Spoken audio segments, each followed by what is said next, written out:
Hey, legend. Today's episode is for you if you're wanting to break out of a porn addiction or if you're wanting to make sure you don't relapse into one that you've broken out of. Today we have Frank Rich on the line, and he's coach at Rebuilt Recovery, and he has coached thousands of men to break out of porn addictions and freer into their healthier and much more fulfilling lives. We get into our own experiences, our first exposures into porn, how we both broke free of porn, and really just share like some really great conversation and getting real with our own lives. And we talk about our fathers and male relationships that we have and just how we've built ourselves into the men today and how you can do that as well. We share some of our experiences around that I think you're absolutely going to love. But the main focus for today is how can you break out of a porn addiction and how do you make sure that you don't relapse? Enjoy it. Big Frank Rich, how you doing, man?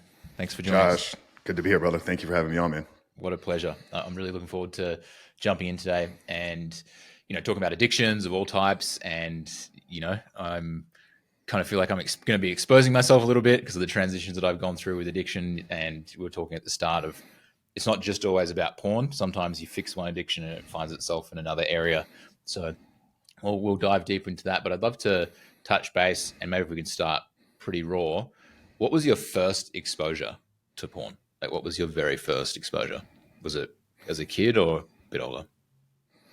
Yeah, man. Well, I want to commend you, man, because I think that's a sign of real masculine strength is being able to be vulnerable and kind of open up your wounds and process it. So excited to kind of be in this conversation with you here today. But to answer your question, man, I remember it very vividly. And I think it's because obviously the journey of healing and recovery and freedom that I've been on, I've spent a lot of time there. And I know that early exposure for a lot of the guys that we work with is, so there's clear evidence showing that early age exposure does potentially lead to the addictive behaviors later on in life. But for me, it was, 6 years old, man. I was a nosy little kid, 6. Yeah. I think, most kids are nosy. They want to be like their dad. They want to know, what's going on inside of dad's life. So I can remember one time, I don't think I was home by myself. My sister was probably watching us, and I made my way into dad's bedroom, and underneath the sock drawer, there it was, man. It was a hardcore, and it wasn't even a Playboy at the time, man. I think this really shook me because at that age, to get exposed to some pretty hardcore graphic material back then, right? So this was, I'm 40 years old, man. So this was, late 90s. It was a hustler type of magazine. And I remember taking it and putting it in my brother's drawer. So I have a younger brother. So he actually got in trouble for it, not me. How old would he be? You were 6, how old was he? He was like 3. So yeah. And that was it, man. And I think, it was curiosity at the time because you're seeing something that you can't really understand and process. So you want to return back to it and see, why did this make me feel the way that it did? I see other people, I see other parts of their body. Why would this, make me feel the way that it did? And I thank God, man, to be honest, that I was born in the 80s and I didn't grow up in today's culture. Because like I said, we do know that early age exposure, most kids on average are getting exposed these days to pornography somewhere between the ages of 8 and 11 years old. But for them, it's not a magazine. They don't need to scrummage through that sock drawer anymore. The amount of kids that have access to a smartphone, to a tablet, and it's readily accessible. And, it's endless out there. And that's why I'm really passionate about the work that we're doing. Yeah, crazy. Yeah, it's making me think like I in my head, I thought my first exposure was like when I was 11, and it was actually, I was probably like 8 years old, and we moved out of our hometown to this other town where my grandma lived to look after her because she was getting older, and there was this, you don't really have them in America. They're called mulberry trees. They're kind of like these big, massive trees that have like blackberries on them, but sweeter, delicious. And me and my brother used to go and play in this tree and just like come back like covered in purple, like, every weekend. It was so fun. And there was this magazine that was like under the grass, and I just happened to like come across it. I was like 8, dude. And I remember just being like, and it was like pretty graphic. It wasn't just like, hustler or whatever. It was like pretty graphic, like 2 dudes, 1 woman, and like all this sort of stuff. And I was 8, and I'm just like in the middle of this country town and happened to stumble across this magazine. And then That was it went from zero to like hardcore. It wasn't like I went from soft porn and then gradually, it was just like bang at 8 years old. Here it And is. then Yeah. It's funny, man. I had Elliot Hulse on the show. He's been a guest a handful of times. I'm not sure if you're familiar with Elliot. Really, really big in the he was YouTube. the reason I got into men's work. Yeah, Like I I was probably like, figured I that. was that 14-year-old kid listening to him be like, breathe into your balls. And I was like, Yeah. breathe into your balls. Yeah, he shared a story the first time I interviewed him, and it was funny because the comments were like, "Why does every old man talk about finding pornography in the woods?" Because Elliot shared that, and it was the same for me. So it wouldn't have been around that age, but probably 8, 10, 11 years old. You find these sports out there in the woods. The world was different back then. Kids actually went out and played, and we rode their bikes. 10, 20 miles away from where we actually lived. But I can remember, man, there was a fort out there, and it was like every week there was a new set in series, man. I don't know who the homeless guy was or who the adult man that was going and leaving them for us, but we were really thankful at the time. So yeah, it's always funny to kind of hear those stories. Yeah, it's so funny. And then you never like, it's so funny because you like imagine like someone else probably had that experience and then they probably interceded with that person at the same time, and you'd be like, are you gonna walk away? Am I gonna walk Yeah. away? Like, Well, thank God we never ran into the man. Or I mean, we had to steal him from the convenience. You could literally walk into a convenience store, and some of them, like the ones that weren't more corporate, there'd be a section just outside, not even behind the counter, like outside. They'd have a black film over it, but you knew what it was. And have friend distract somebody over here, while the other one is kind of taking it. Yeah, I'm kind of exposing myself here a little bit for being a degenerate child, but when you're an addict, man, you do whatever you can to get it, right? yeah, totally. And then I think like the point that I think was my first exposure, which was the internet, because it was like once I left that point, we went traveling, and got homeschooled for a little bit and stuff. And so it was like we were just if I didn't have a magazine, it was non-existent. But then we got a computer, Yeah. and it was like I was waking up at like 4 a.m. in the morning, like 3 a.m. in the morning to be able to go and like watch porn. And I was just remember it was like so slow. It was so slow, but I was just like this, like so close. And I was Yeah. like 11, 12 years old. Yeah, I was probably 14, 15 when we got dial up for the first time. And yeah, I remember, probably the first thing I looked for, man, is, where can I find some pictures? I mean, there was not even videos back then. And like you said, you'd be lucky if you completed one download before you were finished, if you know what I mean. So yeah. Yeah, that's hilarious. So then how did you kind of was there a moment when you realized, oh, this is a problem, or like this is, detracting from my life? You started to become conscious? Yeah, it was decades, man. It was truly, truly decades. I probably knew through my 20s. I mean, to kind of, not hijack this entire thing with my entire life story, but we shared early age exposure, internet 14, 15. I began to work in the wireless industry in my early 20s. I was a very early age adopter of a BlackBerry, which Right. for the young audience out there was like the iPhone before the iPhone. I was probably one of the first 1,000 people in the country to have a color screen BlackBerry. Like the original one was just still kind of black and white text. But finally they created one with a glowing bubble in the middle, and you had full streaming internet. So I was a kind of a regional based sales manager. So I spent a lot of time on the road traveling from location to location, working in big malls. So we had nationwide, we had about 500 kiosks throughout malls all over. So, I'd attend these, malls. I'd walk in, check in on the store. Hey guys, I'm going to kind of, I'm going to walk around a little bit, maybe hit the food court up, just kind of see what's going on. How's just kind of the location performing back then, man. As I would take almost breaks, like an addict, like somebody else smoking cigarettes. But mine would be, I would go find like a Dillard's or Nordstrom where they had these big private restrooms. I mean, literally, it's like a suite. You can kind of sit in there by yourself and watch and consume pornography. Luxury. So yeah. Luxury on the road. Yeah, man. So I probably was aware that wasn't normal, but I don't think I saw it impacting my life, because at 22 years old, 23, I ascended a ladder corporate. I had some success. I was making really good money. I was in incredible shape. I had a strong, social circle. I think So here's how I've tried to process this, man, is because I started battling with like anxiety and depression and just feelings of insecurity very young. I was a fat, overweight kid, come from a, quote unquote, bigger bone family. That was kind of the lie that we all accepted.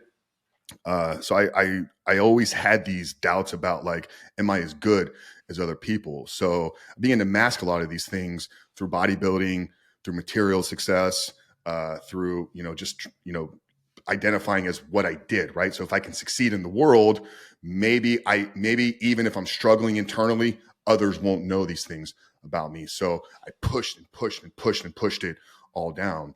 Now I also struggled a lot just with drugs and alcohol. You give a young kid, 6-figure plus salary and a lot of money and kind of freedom, do what you want, lacking of any real moral code. I didn't really have any real, guiding light guiding my life at the time. And also I was trying to just kind of run away from a lot of the feelings. So I never looked at pornography as the root of any of that till my mid 30s. So it wasn't until 2018 that I really began to kind of look at it. I mean, it impacted relationships. I had to sneak around with the girls that I was with. There was one girl that, like she basically left me. And I, once again, I didn't accept that it was something that I wasn't supposed to do. I bought into the lie. Oh, this is just what every guy does. Every guy watches pornography, right? My dad had it, and everybody else that I knew. There's the homeless guy that's leaving us magazines when we were kids. So I bought into that lie that it's something that every guy does. So it wasn't until my mid 30s, 34, 35 years old, that I actually began to really see the negative impact that it was having on my life. And honestly, Josh, it wasn't until I got on the other side of it and radically changed that I actually could connect the dots as holy shit. Like this was really destroying me from the inside out. Yeah, it's like your gateway drug, isn't it? It's Yeah. like it really starts to fuck up your brain. You don't realize, And then all of a sudden, everyone starts with weed, and then all of a sudden, everything's spiraling. Okay, and then what was it that kind of fractured that and made you want to quit or decide to stop? Yeah, it was a series of events. 2018, I remember hearing a podcast, and it was host was a mentor, a mastermind coach of mine that I was building an online fitness back at the time in the fitness space. And my coach hosted a podcast, and he brought a guest on, Michael John Cusick, who is the author of a book called Surfing for God. And this was the first time, truthfully, Josh, that I had heard two other grown men talk about struggles that I was wrestling and battling with. So this would have been sometime in the summer of 2018. And it kind of reassured, and it almost gave me the sense of like hope that, okay, had I been dealing with this, there is a pathway out of it, because was I just somebody that was going to, sneak around, and every time my girlfriend left the house, I went downstairs and locked the door and pulled a secret laptop out? Like I had really, weird, destructive behavior in around it, but I didn't know if I was ever going to be able to quit it. And so hearing two other men talk about it, I was like, okay, like there's some truth out there. There's guys that are willing to talk about this. Now let's begin to understand what's going on. So hearing that opened up my eyes. I started to explore a lot more of the research, stumbled across Gary Wilson's book, Your Brain on Porn. I was never like a Reddit guy. I wasn't somebody that spent a lot of times in online forums. I didn't really, my story isn't like yours. Like I didn't stumble across Elliot Holz. I met Elliot Holz, as almost as a peer. So for me, it was hearing those other men talk about it. Months later, I came to my faith, which was probably the most important part of this entire journey, was finding Christ and submitting my life to him. So that was October 22nd of 2018. And that day gave me peace and a sense of hope that whatever I had wrestled with, God will take it away and create a new life for me. And then truthfully, man, it was 4 or 5 months later, almost exactly 4 months. It was February 14th of 2019. I didn't take a lot of action on this thing. I understood what was happening, but it was still my own secret. I hadn't talked about it with anybody. I wasn't really sure how I was going to break free from it. And I'm sitting in my car one day with a very great friend of mine after workout. We used to all get together every Thursday. We'd have this big training group. We chop it up. We push each other really, really hard. And then usually we would go break for lunch after. This day, for whatever reason, I think it was divinely orchestrated. Me and my friend Zach, we had things going on later that day, so we weren't able to make the lunch meeting. I said, hey, Zach, let's just catch up for a couple of minutes, man. He's like, sure. So we're kind of sitting in my car having a conversation with the AC on. And he starts talking about some Wim Hof breathing exercise that he was doing to help regulate and control his sexual energy. He's like, Frank, I got to tell you, man, this is like really helping me with my porn addiction. And Zach was a Marine. Like, he was an alpha guy, like somebody I had massive respect for. So to hear him say he had a porn addiction, like it piqued me. And it was like, wait a minute, what did you just say? Like, I stopped him in his tracks. And I was like, you need to repeat that. He's like, bro, you have no idea, man. He's like, this goes back years and years and years to his time when he was, serving for the military. He's like, we had a tent and they would say, hey, if you're stressed, if what's going on here, like you can't handle, go relieve yourself. And he's like, because of the way that was trained and conditioned him, he brought it back home to the States. And it had been 5-6 years, since he left the military, and he was still wrestling with this. But he's like, dude, I'm getting a lot of freedom out of this. And I stopped him once again. I was like, Zach, I don't know why you felt the need to share this with me here today. But you've given me an opportunity now to share something that I've been struggling and wrestling with. And I kind of unloaded it all on him. I've been addicted for 20 plus years. I was sneaking around in bathrooms. I've left social situations. I've avoided social interactions. Every time my girlfriend, so I was living with a woman at the time, almost every single time she left the house, I would go upstairs, our townhome. I could see her at the end of the road turn out of the neighborhood. The minute her car left the neighborhood, I ran downstairs, locked the door, went into the closet where I had a secret laptop, because I've been caught before. So I got smart, right? I'm like, if my girlfriends are going to search my history, they're just not going to know that I actually have a secret laptop where I watch pornography. So I'd watch that. I turned the lights off. I had like a ritual, man. Like, that's how deep I was in this thing.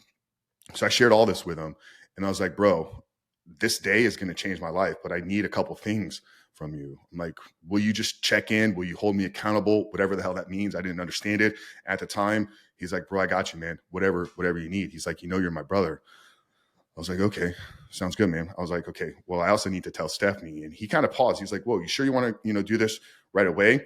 We had been out dating for 3.5 years at the time, living together. Like I said, our relationship was rocky at the time, but there was always that hope that, because we would have the conversations like, maybe if we get married, some of these problems will go away. I was like, well, if we're actually going to make this thing work out, she needs to know this about me.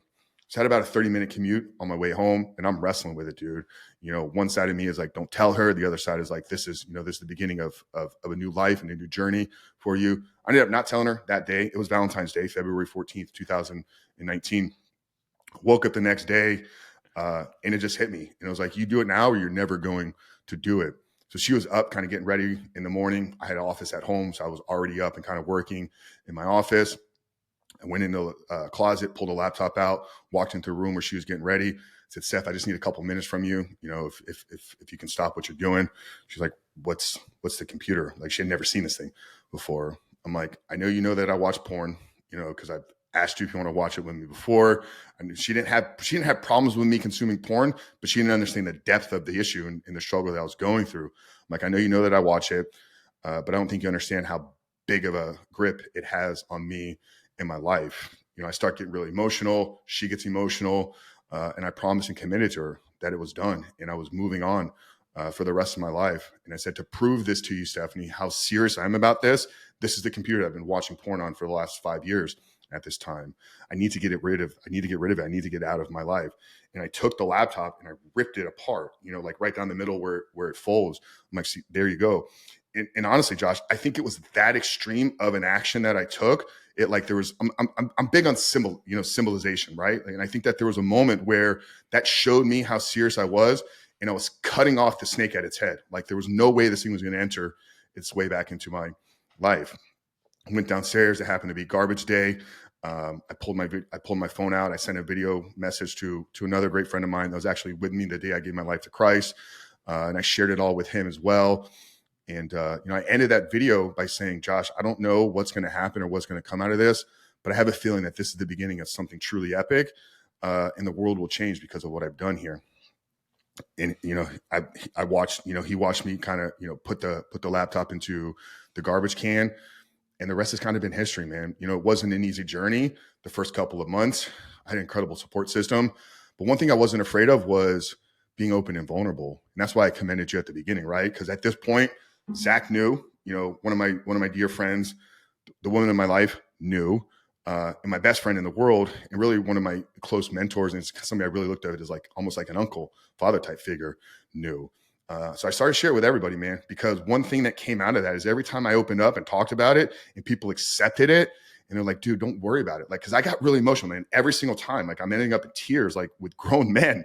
They're like, dude, it's going to be okay, man. Like we've all wrestled and struggled with this. It's every man's battle, right? So it gave me a lot of peace and security knowing that people weren't judging me for it. And also knowing that I had a strong circle in my life. So I don't remember the original question, but that was kind of the journey to overcoming and getting free from all this. Yeah, that's great. Yeah, and it's so interesting, isn't it? Like that. And I've been involved in men's groups since I was like 20, 21, and like really, really consistently. And like I went and did, I don't know if you know the Mankind Project, they have a new warrior weekend, which is like an initiation weekend. There's like 50 something guys there. Yeah. And there's like a part where you do a sexual share. And like, it was the first time, like what you said with your mate, where someone had been like, you know, who else watches porn? And it was like every single, or a struggle with a porn addiction, sorry. And every single hand went up. And it was just like so much hesitation to put my hand up and then be like, oh, wow, I'm not fucked up. And that allowed me to like let go of it. It was like this, because it was hidden and covered in shame, I wasn't able to actually let go of it. I was like, you know, shrouded in it and it was bearing me down. Whereas when I was like, oh, and it just became so much lighter. It's wild, isn't it? How so many guys just walk around with so many things in our lives, just not sharing, and we're all going through the same stuff. And that's what you need is a support network to really just move past it. Yeah. Well, the big thing I think for both of us there is, you know, that removal of shame from over us. You know, shame is you identifying as a bad person or, you know, somebody that is negative due to the things that you do. And shame creates an identity that like you're not enough, like you're not good, right? It is like it's not even an emotion. Like I see it as a state of being, right? So if you're walking around with this secret because you think that other people are going to judge you for it, you're never going to be able to truly love and just accept yourself. And I think that was probably a big part for both of us. I'd love to know, like, maybe you could give 3 quick tips to somebody listening, a guy listening who's trying to get out. Like, what's kind of your 1, 2, 3 steps to start that process of breaking off it? Yeah. Get radically honest with yourself first. You know, speak truthfully about what the issue is. You know, I'll hear a lot of guys that reach out to me that say, I watch porn every single day. You know, I can't get rid of it, but I don't think I'm addicted. It's like, if you don't actually accept the severity of the problem, like you're never going to be able to find the solution for it. So I think radical honesty with self first is the first step. Step 2 is radical honesty with somebody else, just like you and I just shared, right? The minute that we talked about it with somebody else, like there was a layer of freedom that we were able to kind of step into, you know, and if you can't do that, even if you're finding success, you're still holding on to it yourself. Like that's because you're living in a state of shame. So you'll never walk in freedom if you're holding on to these things. If there's something in your life that you're doing and not sharing, that thing is holding power over you and you're still a slave to it. So radical honesty with self first, radical honesty with another second. And then I would say fast, like go on a long extended, you know, 2 to 3 day fast from food. Begin to deny yourself. It's going to build self-control. You're going to have to fight the urge and temptation to want to eat, which a lot of times will feel a whole lot like the urge to want to watch pornography. But the minute you make through that, you know, you make it through that, those feelings begin to kind of, you know, go away pretty quickly. They may come back a couple hours later, but it's like, oh, okay, I actually do have the will within me. I do have the power to not give in. And I can say no. And then, you know, obviously the spiritual growth, you know, I'm a man of faith here. And I think that there's a lot that we get spiritually when we do fast, but those would be the first 3 things, man, is honesty with self, honesty with another, and then begin to practice some fasting. That's great. Yeah. I love the fasting piece and you know, how similar those feelings are, that urge. It's like just an urge, you know, that you can get familiarized with. What happens to your brain? Like, cause you've spoken to some experts, and what happens to your brain once you stop? Like once it gets back to normal? Yeah. Well, I mean, you go through a rebooting, you know, rewiring process if you're intentional about what you're doing, right? So the term neuroplasticity is your brain's ability to change through experience. So I don't think just stopping watching porn actually produces a significant amount of change. It begins to unwire and kind of heal some things. I think it's the intentional work that you do in the process of pursuing freedom that actually creates the change, right? So understand that, if you've been struggling long enough, like there are deep neural connections that fire when something triggers you. That firing now creates a pattern of behaviors that leads you to consuming pornography. So a lot of this is kind of, it's programmed into us. So when we're triggered, we have to create new patterns, right? I think, James Clear does an incredible job in Atomic Habits of identifying the 3 steps of every habit, right? Trigger, behavior, reward. So we have to understand that those triggers are still going to be there. The things that triggered us to want to go watch pornography, quitting porn is eliminating that from your life.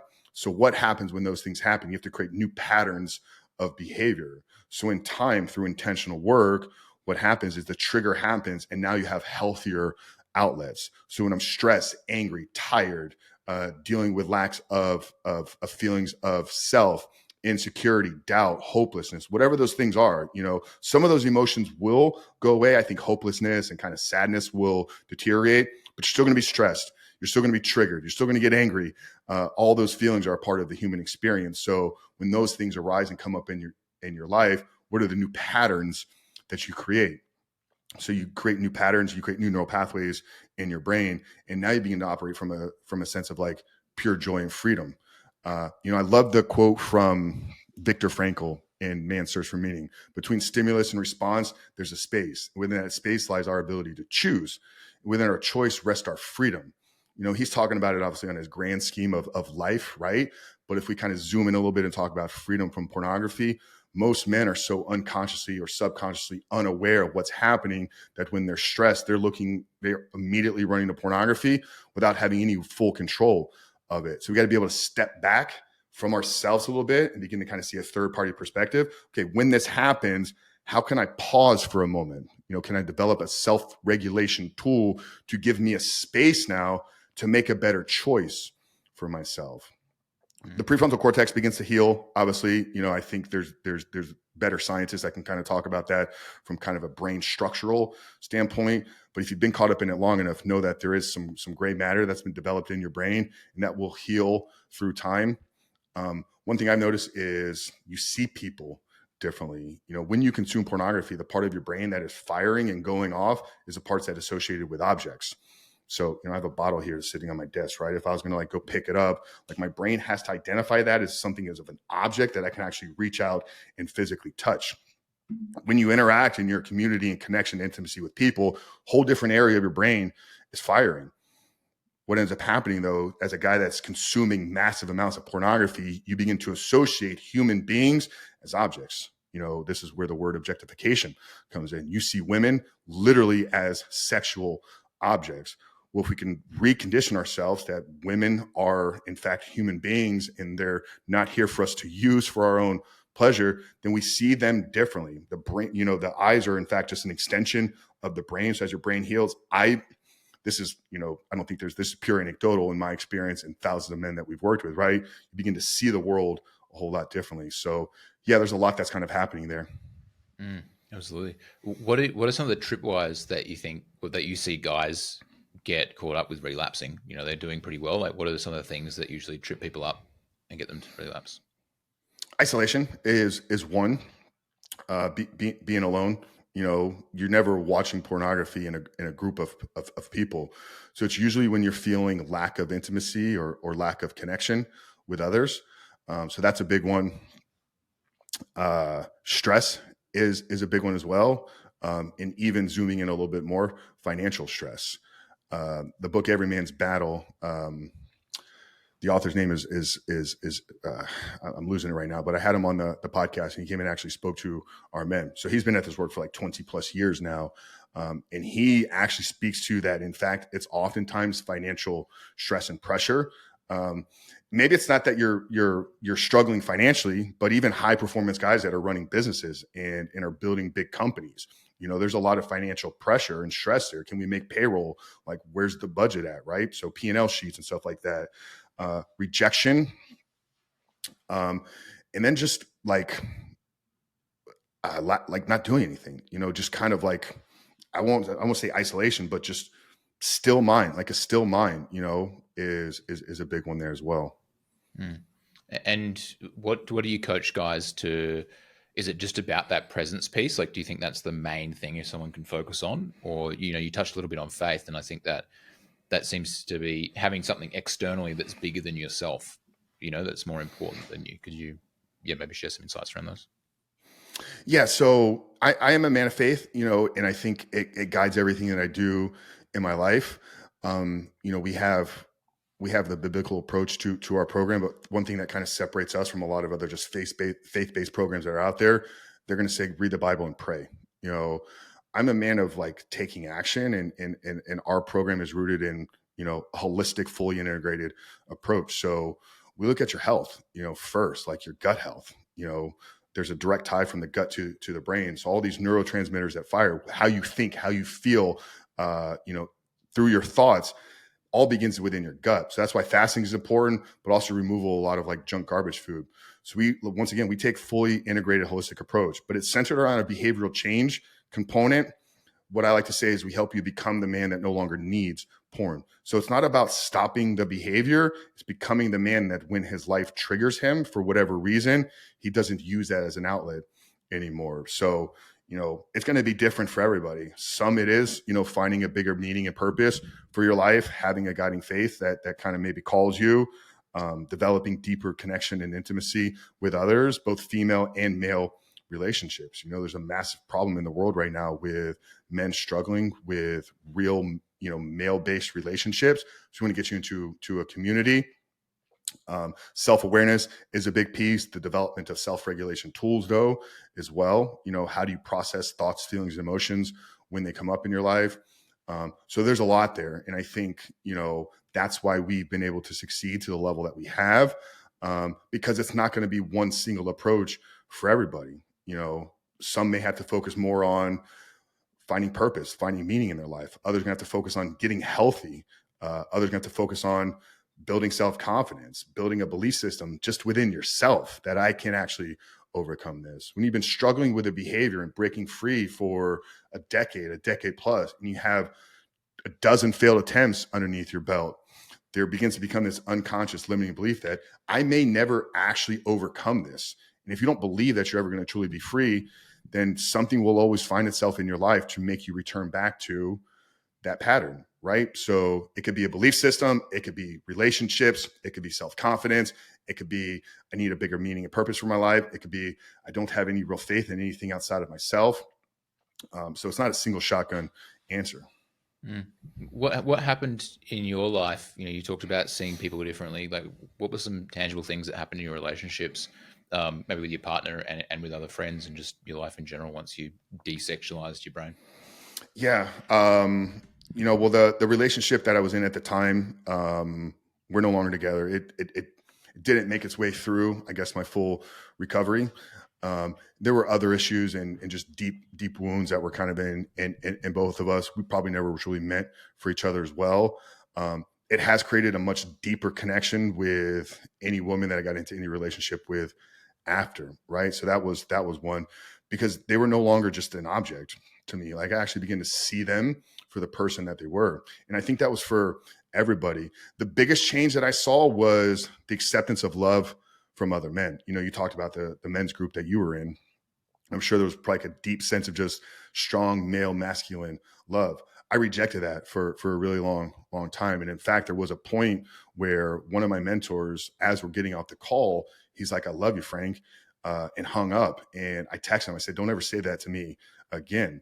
Now, when you get off the call with me, all the guys, like, they know, like when you meet me, like, it's a big bear hug, bro. Like, I want to share real masculine love with you. And I think that was probably the biggest change is I had to accept myself first. Like I had to love Frank. And that was the biggest change through this journey is like, I began to really not just like myself, but I began to love myself. Cause I liked myself for the things that I was doing. But I hated myself on the inside for a really, really long time.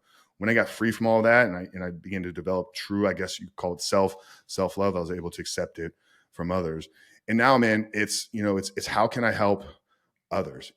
For the first 35 years of my life, it's how can others serve me? Now my world is completely outward focused. What can I do to serve anybody in my life? Mm. Pardon me. Do you remember the first time you were able to say "I love you" back to another guy? Yeah, it would have been Josh, the same guy that told it to me. Probably, shortly into this journey. One thing with Josh, man, is he's been a rock in my life, man. I met him in the summer of 2017 at a business fitness mastermind, and he saw something in me that I'd never been able to see in myself, and he welcomed me, invited me into his family. I never had the greatest relationship with my father growing up. Today, we're great friends. I love him. Um, you know, but I think I struggled with having real masculine guideship in my life, and I think I saw some of that in Josh. I'm like, that's a guy that I want to be like. I want a family like that. I want to be able to step into a room and carry a presence and be a leader. So it would have been him, man. Yeah, crazy. 'Cause I remember the reason I'm asking is one of my best friends. I told him that I love him, and like his grandparents were dying, and he was raised by his grandparents, and so it was like a big Mm. deal. And I was like, man, like it's all good, dude. I love you, man. And he was like, I know. Just like I just couldn't say that. It was so funny, and I was like, what? And he was like, I know. And then just like awkwardly walked off, and I was like, what just happened? I was like, it's so. But it was like it's so interesting. It's like the same time when I did a personal development workshop, and like I just hugged my dad, and like my dad left, when we were like 9, 10, like didn't see Yeah. him for so long, and I hugged him, and he didn't hug me back. His Yeah. arms were like Wow. stiff boards, and it's so interesting how like these things take work. It seems so easy in your head, and you're like, yeah, Yeah. I can say I love you to someone, or I could hug somebody, but if we're so like we spend our whole life not doing it, it seems it's so socially like men and women say it to each other. It's in movies and everything like that, but we don't Hmm. actually interact with each other so much. And it's amazing how healing and helpful it can be to people that you say it, Yeah. because like we forget how little people have it said to them and get told that somebody loves them, especially in that male to male context is Yeah. pretty wild. I was still with Stephanie at the time, man. So it was probably 4 or 5 months kind of into this journey. So it would have been the summer of 2019, man. Like I was on fire, man. Like I just felt this massive sense of peace inside. Like I was walking in true freedom. Stephanie, my ex girlfriend at the time, we were at my dad's place, and we're leaving, man. I forget what I was there for, but I did the same thing. I went and gave him a hug, and he just stood there with his arms down, and she literally grabbed his arms and put them around my back, like it was like, hug your son, like he loves you. um, Now, man, obviously we hug every single time we're together. It's an I love you. My healing has led to, I think, probably him finding some healing in his own life. He's still got things that he's struggling and wrestling with, like I think a lot of guys from that generation did. But I don't hold any of that over him. I cherish every moment that I get with him. But he had a very very similar experience, and it showed me like exactly why I was the way that I was. I was modeling what I grew up in, right? So Absolutely. Yeah. I'd love to, if someone's listening and they don't have a group of friends like you and I have got, where do you think you'd be if you didn't have those close relationships? honestly, probably not here.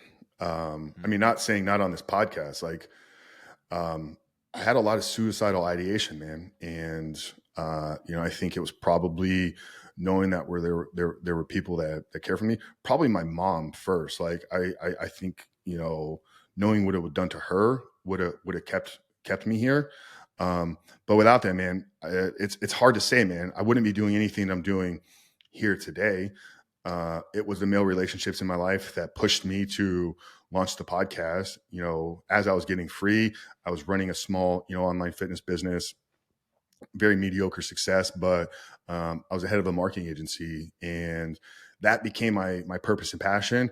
at the time, I had real leadership skills, man. I talked about in my early 20s. Like I stepped into, regional sales base training in managerial position in my early 20s. So I had this innate leadership ability in me.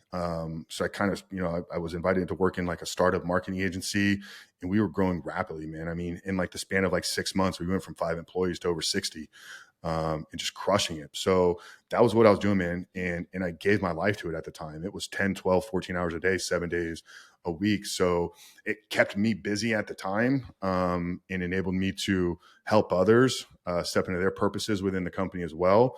Um, but but as I was talking more and more about it within my circles, they're like, Frank, you have a voice and you have something that is going to share and potentially help others. Like you need to start a podcast. So, it's through the men in my life that pushed me to launch the Superhuman Live. And then months later, man, they were the ones that kind of pushed me into coaching. They're like, Frank, you're getting all these men that are reaching out to you. I wasn't, guys were asking me, can you help me? Can you help me? Can you help me? And like I said, man, I didn't come from the men's group circle. Like, my male friends were guys that I met in a business mastermind. We just created real deep friendships, but it wasn't like I wasn't a part of like men's work ever in my life.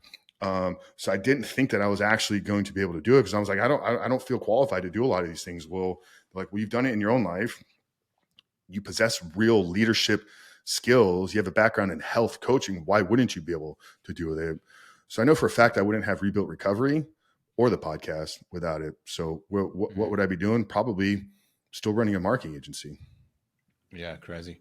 Do you have any tips for guys, same guy, same situation, for building those male relationships, like place to seek it, maybe conversations to start having? What are some things that you did that kicked off some of your deeper friendships? Yeah, man. I don't think my journey is one to model, because I don't think a lot of, maybe they do, maybe great male relationships come out of business masterminds. But I think, with the access to what we have available online and the amount of men's groups that have risen up, find the coach, find a leader, find the mentor that resonates with you, and join a group. There's free groups that you can be a part of. You don't even need to pay these days. Now, if you have the ability, I think in person is always better than online based stuff, but there's an endless amount of online groups that you can be a part of. So find the one that resonates with you the most and feels like it's calling you. And then you don't have to worry about asking any questions. Like that's the job of the group, is to facilitate the conversations. What I would say is don't be the fly on the wall. Like don't just join a group and then not participate in it, because it's not the joining of the group that ultimately changes your life. It's the work and the involvement that you put into it.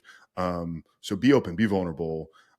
If you felt safe and comfortable in reaching out to that coach or joining that group, then you have to understand that that is a safe and comfortable environment for you to have the necessary conversations that you need to have.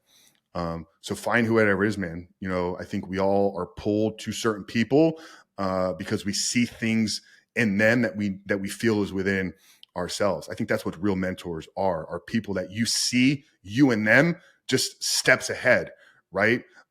So if you believe that and that's your person, then they're going to show you the pathway to become the person that you want to be.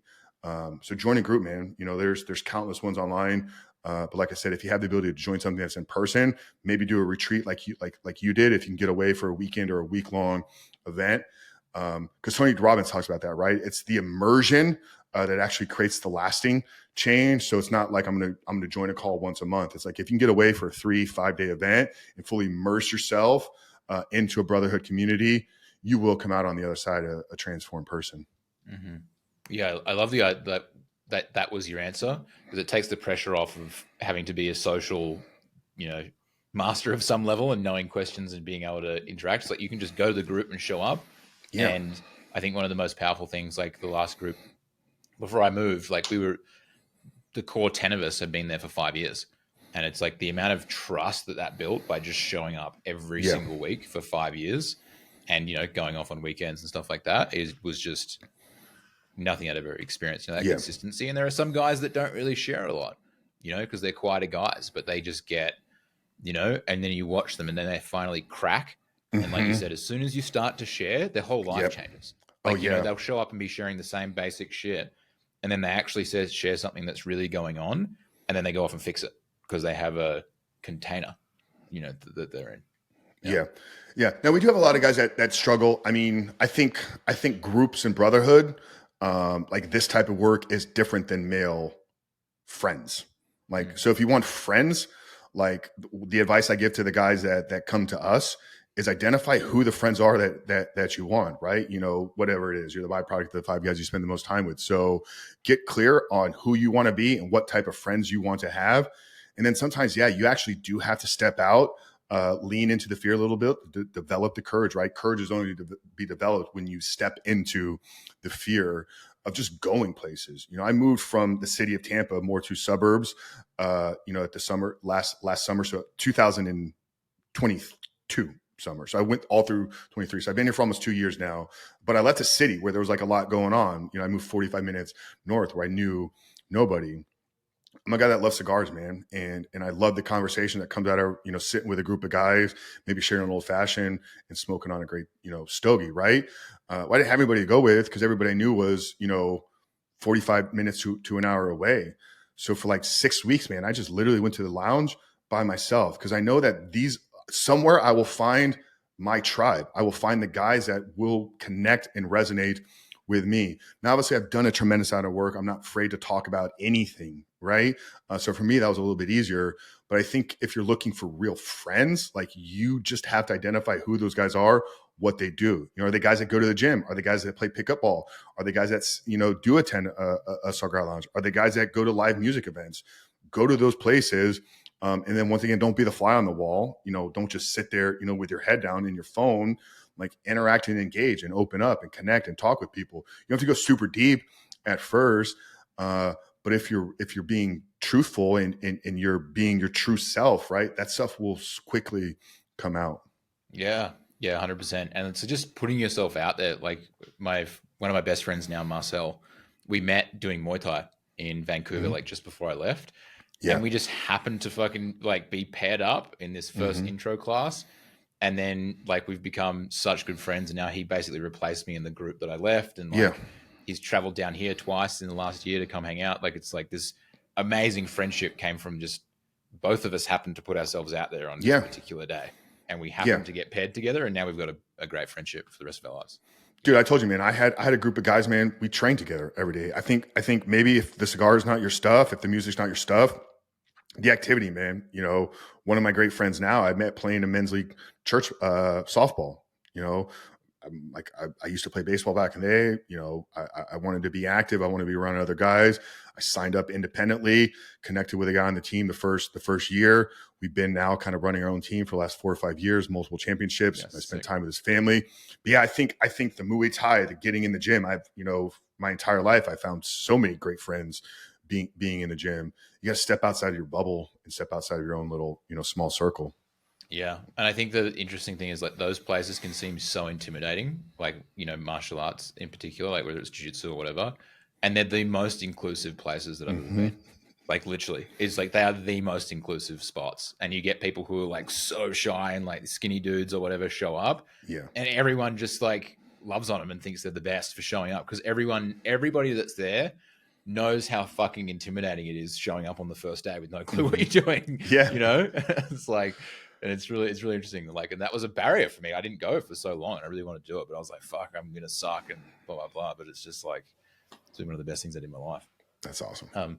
So I'd love to dial back if we can to like kind of, you had this very particular date that you mentioned when you found your faith. And would you mind just sharing with us what happened? And because it sounds like it was a very transformative moment in your life. And what was that experience like? Yeah. So I had shared, I met Josh. Josh was there with me on that day. I met him 14, 15 months earlier at the first business mastermind. So, I wanted to launch my fitness business back in 2017. I hired a coach, signed up for 6 months of coaching. What I got at the end of that coaching was an invitation to join an event up in Toronto. So I flew up to Canada to attend this, live and in-person event. I ended up signing up into the mastermind. That's a whole different story, but a few things happened there at that event. Obviously, I met Josh, I met his wife, got a chance to spend, 3 days with them in the gym, having dinner, just at the event, sidebar conversations, like developed an immediate friendship and connection.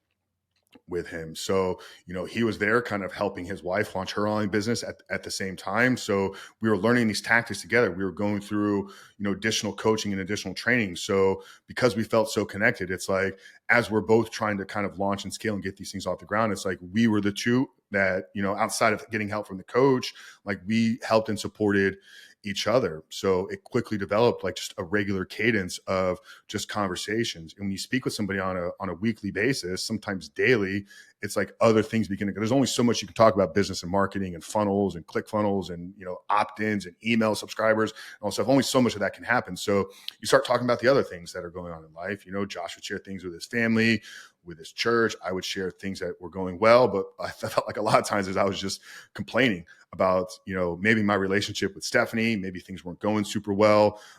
So Josh got a deep kind of intimate look into my life.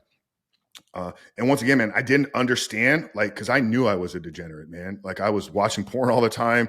I was drinking, I was still at that time, not a drug addict, but there would be times like I would still go out and party. And I was like, Josh is this clean cut, business guy, beautiful family, young kids. I'm like, why is this guy so into me?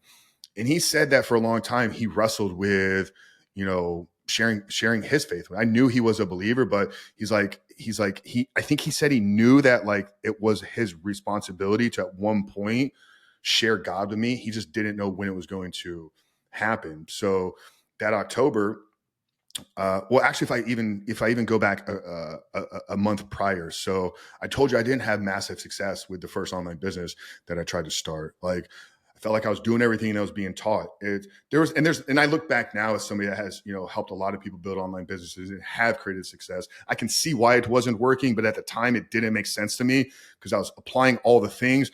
I was lacking the real messaging component and I think the true authenticity. I was trying to become like a 0.2 version of somebody else's business. I was basically modeling what they were doing. It wasn't really me.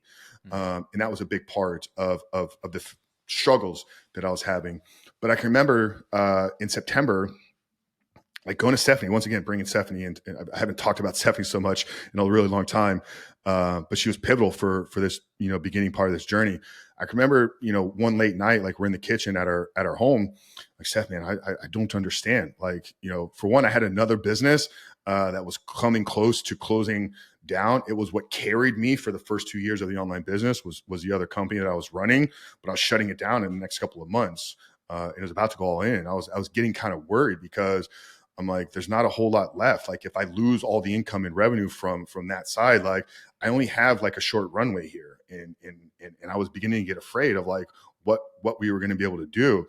I'm like, I'm applying everything. I got the ClickFunnels stuff dialed in, everything that I'm taking action on. Like maybe we need to go to church. I'm like, all these guys in this group are going to church. Maybe that's the missing piece. Like that's how dumb and naive I was at the time. I was like, there's a secret to my business inside of a church is what I thought. And what was interesting is Stephanie had like a Catholic upbringing that kind of had some wounds imprinted on her, but she wasn't against it. Like she was like, okay, like if that's what you want to do, like I can support you in that. But there was a seed that had been planted because I was like, okay, like I'm open to maybe figuring a little bit about that. I'm open to kind of exploring and going down that pathway. We didn't take action with it at that point. But like I said, the seed had been planted. So October's kind of turned around and Josh has a trip that he's got to come down for. He was a corporate guy running his wife's business. So he was coming down for his corporate job to be in Orlando. He said, hey, Frank, I'm going to be in Orlando for this week. Let's find a day that kind of works for both of us. Why don't you head over?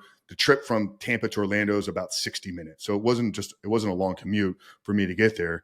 And I was fired up, man. I was like, awesome. I'm going to see one of my best friends. We have this remote based, relationship.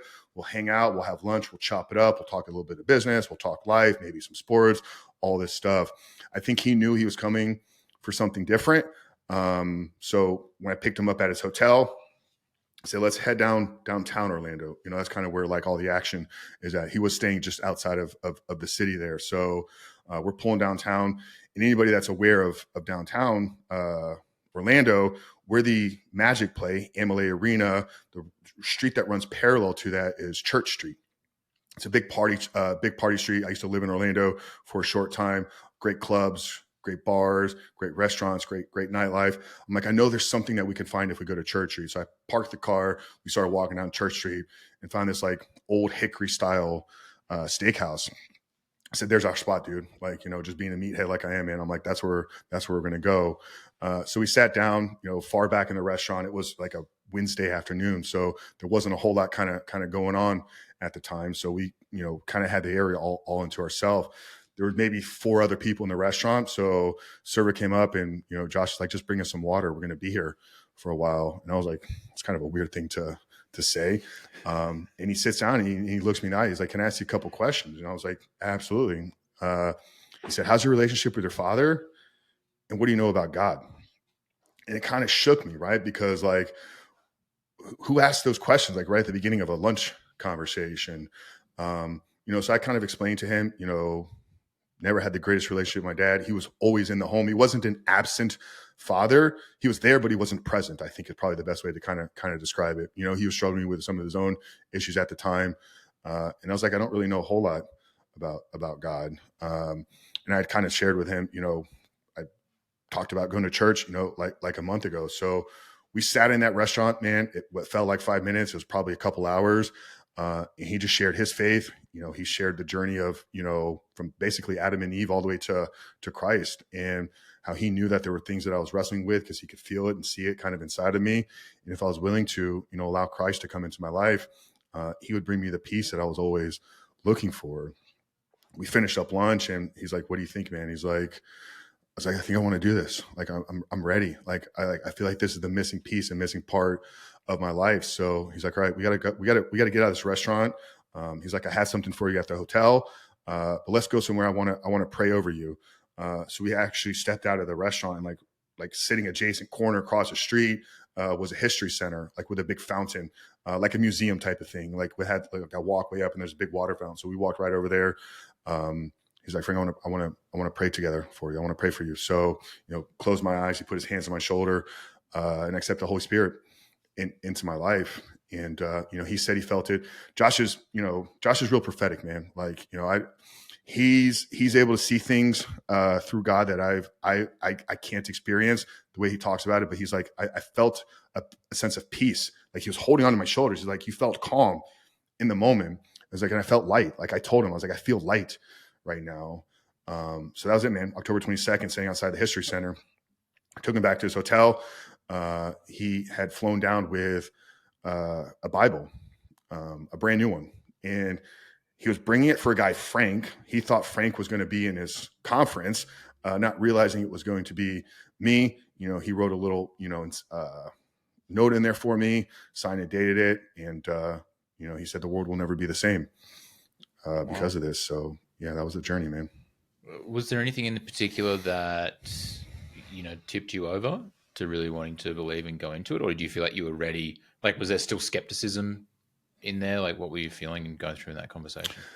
I was ready to accept it and explore it. I didn't know what it meant.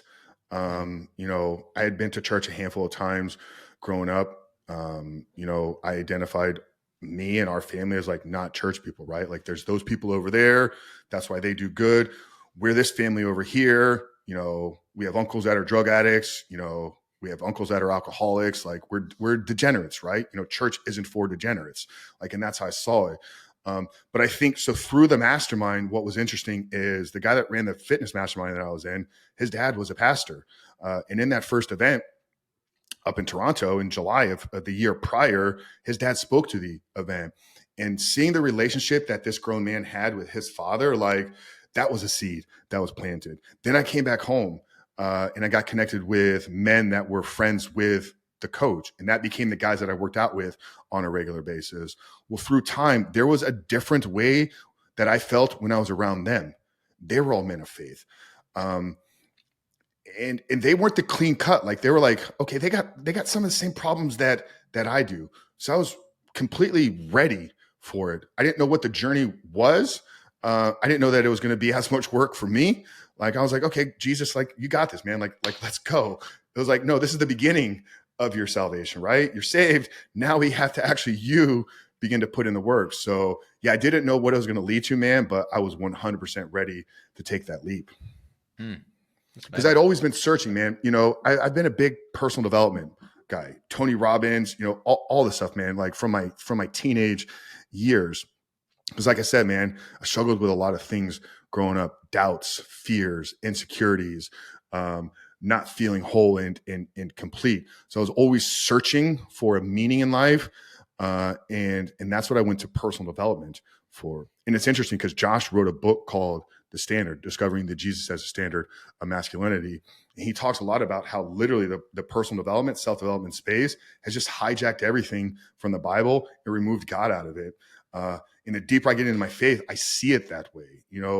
There's incredible stuff out there, man. Like, I'm not against reading personal development books. Like, I think there's great tools that we can get from some of these things. But if it's not rooted in the real, true biblical truth, I think you have a big part that you're missing. And that was me. Like, how the hell had I read 500 books, in my life up to that point and still lived in an utter mess? It's like, because it lacked the foundation, in my opinion, of the real truth of where all this stuff came from.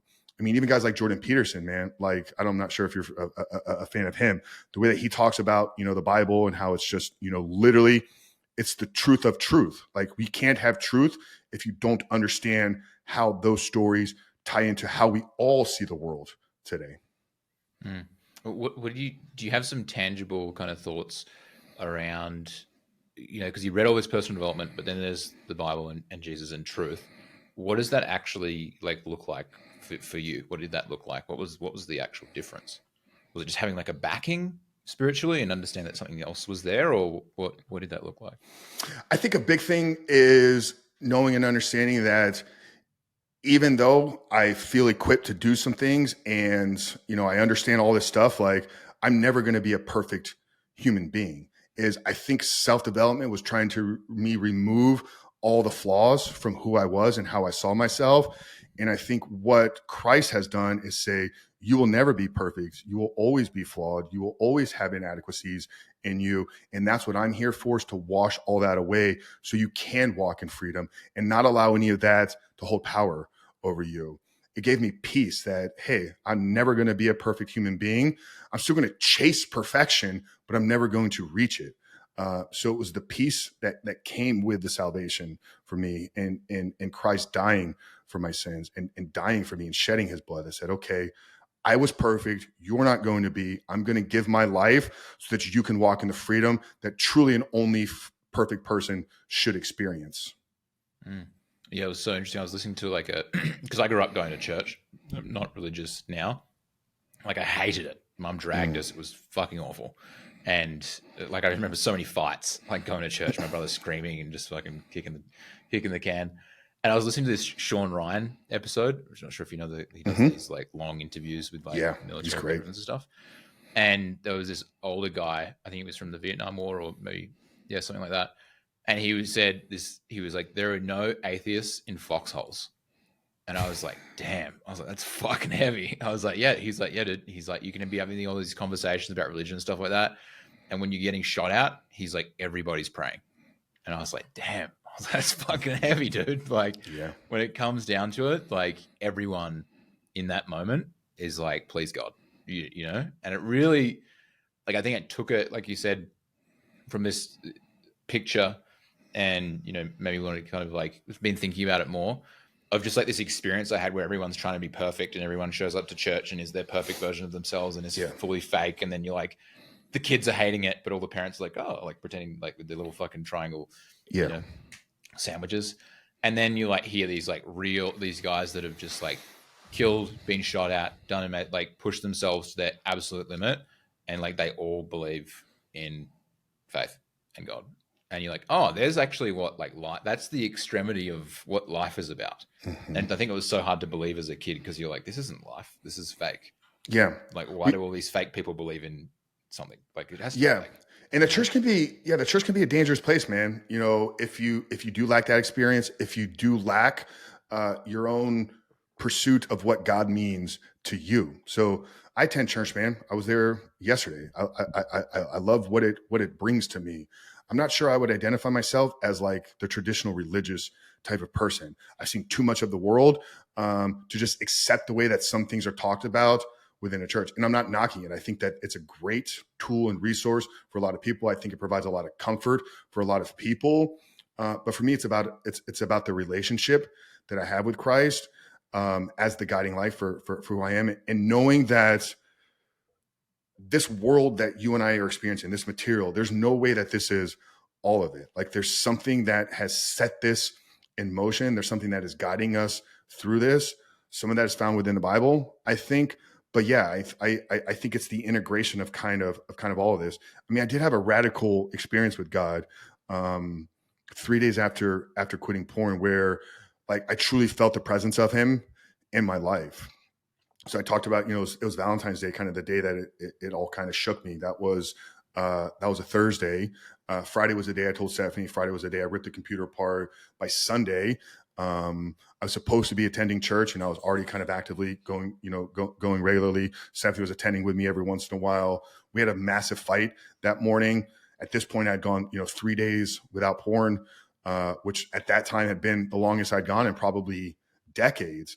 And I was new in this journey, man. And I didn't know how to handle and process like the things, because I'm getting angry and frustrated. She's pushing back on it. Now we're already late. Now we're going to miss it. Like, you've ruined my whole day. You've ruined my whole life. I hate you, this, that, da, da, da. I got really mad because like she was fiery, man. She would push back as well. I ended up kind of like, it got to the point where I'm so angry, like I'm punching walls. Like that was where the rage was at, as I was hitting things. The third, hit into the wall, I hit the stud, man, like the big 2x4 that runs down the drywall. It shattered my hand, man. I still have, like, the way that it's set and healed was never perfect, but the minute I pulled my hand out, it was like double the size. And I collapsed because now I have a broken hand. This is all your fault. I don't want to be here. I didn't have an understanding it. God, just kill me. I don't even care if I'm here anymore. Just take me from this place. Like, I don't want to be here anymore. I saw God through her, because she literally picked me up and she said, "You're being stupid right now, but I love you and I'm going to take care of you." And her saying she was going to take care of me was like God saying, whatever you're going on for the rest of your life, I'm going to take care of you. And you don't have to worry about any of these things. You're still going to have to do some stuff. You're still going to have to fight. You're still going to have to push, and you're going to have to chase becoming who I made you to be. But you don't have to allow it to control you like it has your entire life, because my emotions and feelings always controlled me. We fought on the way to the hospital. I told her, take me to a clinic. She's like, "You can't fix a broken hand at a clinic." I said, "Yes, you can. Just take me to the clinic." So she took me to a clinic. We walked in. They saw my hand. They said, "What are you doing here? Go to the hospital." She's like, "You're a dummy. Once again, I'm going to take care of you. Trust in me." And I was like, "Okay, God, I'm going to trust in you right now." So we get to the emergency room. It's hours, bro. Like, it literally felt like I was there for 2 days. And during that whole time, man, she's sitting on the other side. Like, she wants nothing to do with me. Like, she's just over there. She's like, "You're an idiot. You're the reason why we're here, but it's all going to be okay." So I'm sitting there, man. I'm praying. I'm thinking about it. Just, there's this peace that's coming over me, man. Like, just massive, massive calm and peace. They pull me back to the room. They check all your vitals, heart rate, all this stuff.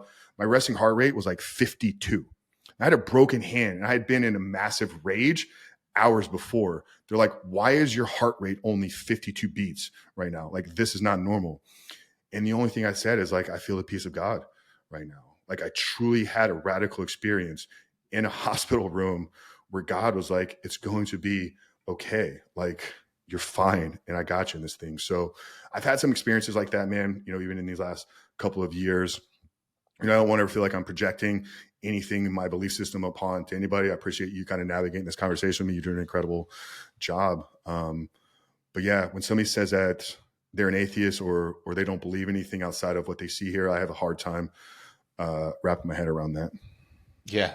Yeah. Especially when you spend time like in nature. I think it's Yeah. easy when you're here and like, disconnected from nature, but you go for a walk and you're like, yeah, that's pretty fucking wild. Yeah. Like it's pretty fucking wild. That's What do you really, feel? I mean, there's been a handful of moments I've felt closer to him there as well, man. Yeah. Mm-hmm. Yeah. What do you feel like young men, like guys, need to hear nowadays? 2024. Like, what do you feel like guys need to hear? Man, they need to hear a lot, man. But probably, you matter, man. I don't know what they're being told, but I don't think they're being told the right things. I think they're being told that they probably don't matter. maybe some of them, maybe I'm projecting that onto people. I do think that's out there somewhere.